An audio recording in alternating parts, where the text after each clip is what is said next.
ሰላም የሪል ሆምስ ተመልካቾች፣ ዛሬ ደግሞ በአዲስ ቪዲዮ ተመልሰናል። እንዴት ናችሁ? እንደምታውቁት እንግዲህ የውጭ ሀገር ዜጎች በኢትዮጵያ የማይንቀሳቀስ ንብረት ቤት የሚሆን ቦታ ባለቤት መሆን አይችሉም ነበር እስካሁን ድረስ። ነገር ግን አዲስ ሕግ ወጥቷል። የውጭ ሀገር ዜጎች የቦታና የቤት ባለቤት ማድረግ የሚችል ባለቤት እንዲሆኑ መብት የሚፈጥር አዲስ አዋጅ ወጥቷል። ይህ አዋጅ እንግዲህ በሚኒስትሮች ምክር ቤት ውይይት ከተደረገበት በኋላ ወደ ህዝብ ተወካዮች ምክር ቤት እንዲቀርብና የህዝብ ተወካዮች ምክር ቤት ተመልክቶት ይህንን አዋጅ እንዲያጸድቀው ለህዝብ ተወካዮች ምክር ቤት መርቷል። ኢትዮጵያ እንግዲህ የውጭ ሀገር ዜጎች የማይንቀሳቀስ ንብረት ባለቤት መሆን የሚከለክለውን ህግ ያወጣችው እንግዲህ የፍትሐ ብሔር ህጋችን የወጣው በ1960 ነው። በፍትሐ ብሔር ህጉ ከአንቀጽ 390 እስከ 393 ድረስ የውጭ ሀገር ዜግነት ያላቸው ሰዎች ማንኛውም የውጭ ሀገር ዜጋ በኢትዮጵያ ውስጥ የማይንቀሳቀስ ንብረት እንዲያፈራ፣ እንዲኖረው፣ ባለቤት እንዲሆን አይፈቀድም ነበረ። ይሄም እንግዲህ ከውጭ ሀገር ዜጎች ጋር የተጋቡ ኢትዮጵያውያን እንደዚሁም ደግሞ ትውልደ ኢትዮጵያውያን ሆነው ነገር ግን የትውልደ ኢትዮጵያውያን መታወቂያ የሌላቸውና የውጭ ሀገር ዜግነት ብቻ ያላቸው እንደዚሁም ደግሞ ከውጭ ሀገር ዜጎች ጋር በተለያየ ምክንያት በስራ የሚገናኙ ዜጎች ይህ ለውጭ ሀገር ዜጎች በኢትዮጵያ ውስጥ የማይንቀሳቀስ ንብረት እንዲኖራቸው የማይፈቅደው ህግ ብዙ መሰናክሎችን ሲፈጥር ቆይቷል። የውጭ ሀገር ዜጎችም እንደዚሁም በትዳር ሲጣመሩ በሌላ ምክንያት የሀገሪቱ ህግ የሚከለክል ስለሆነ አገር ውስጥ ቤት እንዲኖራቸው፣ ቦታ እንዲኖራቸው፣ ይዞታ እንዲኖራቸው እየፈለጉ ነገር ግን ስለማይፈቀድ በሌላ ሰው ወደ ማድረግ እንደዚሁም ደግሞ አገር ውስጥ ንብረት የማፍራት የማይንቀሳቀስ ንብረት የማፍራት ቤት የመግዛት ቤት የመስራት ፍላጎቱ ቢኖራቸው ስለሚከለከልና ስለማይችሉ ማድረግ አይችሉም ነበር። ይሄ ደግሞ ከነሱ ጋር ቢዝነስ በሚሰሩ በትዳር በሚጣመሩ ሰዎች ላይ ብቻ ሳይሆን በሀገሪቱም ላይ እንግዲህ የራሱን ችግር አስከትሎ ነበረ።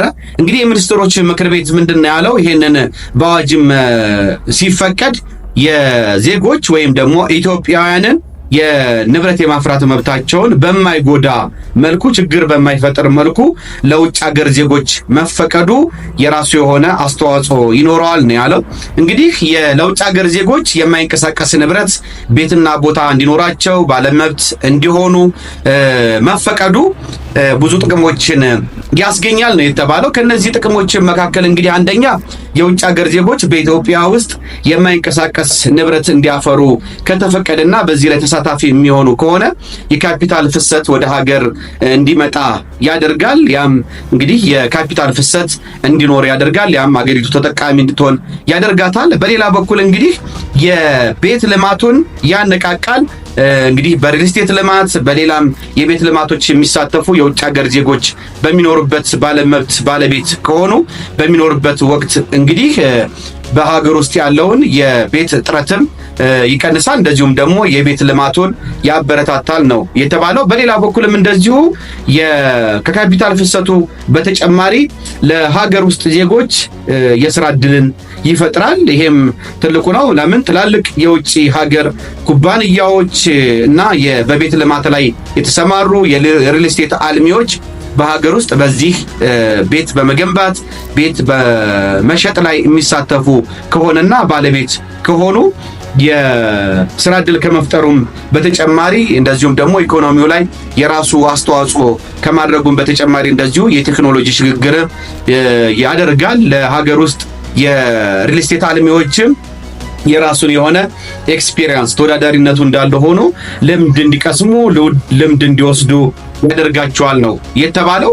እንግዲህ የውጭ ሀገር ዜጎች ይሄንን የማይንቀሳቀስ ንብረት ቦታ፣ ቤት ባለይዞታ መሆን ባለመብት መሆን በህግ ከተፈቀደ ብዙ የውጭ ሀገር ዜጎች ከዚህ በፊትም በፍላጎቱ ኖሯቸው ነገር ግን ህጉ የከለከላቸው እንደዚሁም ደግሞ እንደ አዲስ ይህ ህግ በኢትዮጵያ መውጣቱንና በህግ መፈቀዱን የሚሰሙ የተለያዩ ግለሰቦች፣ ባለሀብቶች፣ ኩባንያዎች ወደ ሀገር ውስጥ በመምጣታቸው እነዚህን ዘርፈ ብዙ የሆኑ ጥቅሞች ያስከትላሉ ነው የተባለው። ጎን ለጎን ግን ኢትዮጵያ ውስጥ እንደምታውቁት እንግዲህ የሪል ስቴት ገበያው ተቀዛቅዟል። በተለይ ከዚህ ከኢኮኖሚክ ሪፎርሙ ጋር በተያያዘ እንደዚሁም ደግሞ ከዶላር የምንዛሬ መጨመር ጋር እንደዚሁም ደግሞ ሀገራዊ ሁኔታዎች ጋር ተዳምሮ እንግዲህ የሪል ስቴት ገበያው ተቀዛቅዟል። ብዙ የሀገር ውስጥ የሪል ስቴት አልሚዎች እንዳለ ሚዲያዎችን በማስታወቂያ አጨናንቀውታል። ብዙ ሴልሶችን አሰማርተው ወደ ገበያው ለመሸጥ ሙከራ የሚያደርጉበት ሁኔታ ይስተዋላል። ማስታወቂያዎች ሁሉን የሪል ስቴት ማስታወቂያዎች ናቸው። ከፍተኛ የሆነ ቅናሾችን አድርገዋል። ከፍተኛ የሆኑ ማበረታቻዎችን ለቤት ገዢዎች ቢያቀርቡም ስቲል የቤት ገዢዎች ፍላጎት አነስተኛ ነው። እንግዲህ ለምን አነስተኛ ሆነ ወይም ደግሞ የቤት ፈላጊዎች ፍላጎታቸው ለምን ቀነሰ ገዢዎች የሚለውን የተለያዩ ምክንያቶችን ማስቀመጥ መዘርዘር ይቻላል። ከተለያዩ አንግሎች ከማህበራዊ እይታ፣ ከኢኮኖሚ እይታ፣ ከህግ እይታ፣ ከፖለቲካል አንጻር የተለያዩ እይታዎችን መዘርዘር ይቻላል። ነገር ግን የዛሬው ትኩረታችን ዋናው ነገር የውጭ ሀገር ዜግነት ያላቸው ዜጎች በኢትዮጵያ ውስጥ የማይንቀሳቀስ ንብረት እንዲያፈሩ ለመጀመሪያ ጊዜ ተፈቅዷል። ቅድም እንዳልኳችሁ እንግዲህ በፍትሐ ብሔር ሕጉ ከአንቀጽ 390 እስከ አንቀጽ 393 ድረስ የተፈቀደ አልነበረም። ክልክል ነው ለውጭ ሀገር ዜጎች የማይንቀሳቀስ ንብረት ማፍራት። ይሄ ደግሞ እንግዲህ ብዙ ችግሮችን ሲያስከትል ቆይቷል። ውድና የተከበራችሁ የፕሮግራሚንግ ተከታታዮች ትውልደ ኢትዮጵያውያን ግን የትውልደ ኢትዮጵያዊ መታወቂያ ካርድ እስከ ያዙ ድረስ እስካላቸው ድረስ ትውልደ ኢትዮጵያዊ በመሆናቸው ብቻ የማይንቀሳቀስ ንብረት ከማፍራት አይገደቡም ወይም ደግሞ አልተከለከሉም ነበረ። እንደምታውቁት አንዱ ትውልደ ኢትዮጵያዊ መታወቂያ ካርድ መያዝና የውጭ ሀገር ዜግነት ቢኖራቸውም ትውልደ ኢትዮጵያዊ መሆናቸው አንዱ ጠቀሜታ የማይንቀሳቀስ ንብረት ማፍራት ነው። እንደ ውጭ ሀገር ዜጎች አይከለከሉም። ምንም እንኳን የውጭ ሀገር ዜግነት ቢኖራቸውም ትውልደ ኢትዮጵያዊ በመሆናቸው ብቻ የማይንቀሳቀስ ንብረት ወይም ቤት መግዛት ማፍራት ይችላሉ።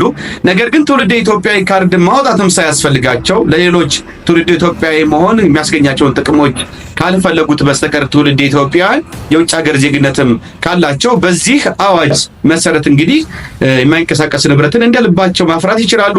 ከሌሎች የውጭ ሀገር ዜጎችም የውጭ ሀገር ዜጎች ከሆኑ ጋር የሀገር ውስጥ ባለሀብቶች እንደዚሁም ደግሞ ውጭ ሀገር የሚኖሩ ትውልደ ኢትዮጵያውያንም በሀገር ውስጥ የቤት ልማት ለመሳተፍ እንግዲህ ይህ ሕግ ሲወጣ አመቺ ሁኔታዎችን ይፈጥራል ተብሎ ነው እየተጠበቀ ያለው። ውድና የተከበራችሁ ፕሮግራሚንግ ተከታታዮች፣ ስለዚህ እንግዲህ ከውጭ ሀገር ዜጎች ጋር መስራት የምትፈልጉ የውጭ ሀገር ዜግነት ያላችሁ የውጭ ሀገር ዜጎች ከውጭ ሀገር ዜጎች ጋር በትዳር የተጣመራችሁ እንግዲህ ይህ ሕግ በጣም ትልቅ መፍትሄ ነው። ምክንያቱም በተለያየ መልኩ ከሚደርሱ ጥያቄዎች አንዱ የውጭ ሀገር ዜግነት ያላቸው ሰዎች ኢትዮጵያ ውስጥ የማይንቀሳቀስ ንብረት ማፍራት፣ ህንፃዎችን መገንባት፣ ቤቶችን መስራት እንደዚሁም ደግሞ በሪል ስቴት እና በቤት ልማት ዘርፍ መሰማራት እየፈለጉ ነገር ግን የሀገሪቱ ህግ ስለማይፈቅድ ትልቁ ኦብስታክል ሆኖ ነበር። ውድና የተከበራችሁ ፕሮግራም ተከታታዮች ይህ ህግ እንግዲህ ለዛ መፍትሄ ይሰጣል ተብሎ ይጠበቃል። ህጉም እንግዲህ የህዝብ ተወካዮች ምክር ቤት ከተመለከተውና ካየው በኋላ በቅርብ ይጸድቃል ተብሎ ነው የሚጠበቀው። በመሆኑም እንግዲህ ከዛ በኋላ የውጭ ሀገር ዜጎች እንግዲህ በኢትዮጵያ ውስጥ በቤት ልማት ዘርፍ እንዲሰማሩ እንደፈለጋቸው ቤት እንዲኖራቸው ያደርጋል ማለት ነው ይሄ። ይሄም እንግዲህ ቅድም የዘርዘርኩላችሁን ጥቅሞች ያስገኛል ተብሎ ነው የሚታሰበው። ለዛሬ ያቀረብኩላችሁ የህግ መረጃ ይሄንን ይመስል ነበር። የተከበራችሁ ፕሮግራም ተከታታዮች ቻናሉን ሰብስክራይብ ማድረግ እንደዚሁም ይሄን ቪዲዮ ላይክ ማድረግ እንዳይረሳ። መልካም ጊዜ እንዲሆንላችሁ እመኛለሁ። ሪል ሆምስ